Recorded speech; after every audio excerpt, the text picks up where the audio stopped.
Because I lost my dad when I was 8, I had an uncle who was quite religious, was my mother's sister's husband, my uncle, Schwartz's.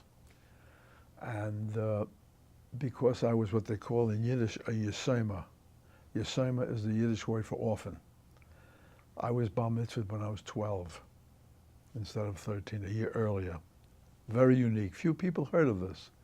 I have a picture of me in my tallis in this book I found, standing on the roof in the Bronx with my tallis, my first pair of long pants.